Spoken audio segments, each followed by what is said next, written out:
దేవునికి మహిమ కలుగును గాక. క్రీస్తునందు ప్రియులారా, యెషయా గ్రంథం 57వ అధ్యాయం 20వ వచనం దేవుని వాక్యం అక్కడ మనం చూస్తే, భక్తిహీనులు కదులుచున్న సముద్రం వంటి వారు అని వ్రాయబడి ఉంది. అంటే సముద్రం ఏ విధంగా అలల చేత కదులుతూ ఉంటుందో అలాగే భక్తిహీనులు కూడా వారు కలిగిన శ్రమల్లో, కష్టాల్లో, ఇబ్బందుల్లో కదిలిపోతూ ఉంటారు.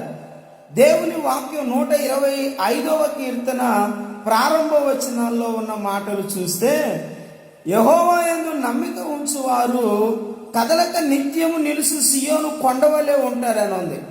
కనుక ఈనాడు దేవుణ్ణి నమ్మగలిగిన వారి యొక్క పరిస్థితి ఎలా ఉంటుందంటే, వారికి ఎన్ని కష్టాలు, శ్రమలు, ఇబ్బందులు వచ్చినప్పటికీ కొండ ఏ విధంగా అయితే కదలకుండా ఉంటుందో స్థిరంగా, అలాగే దేవుని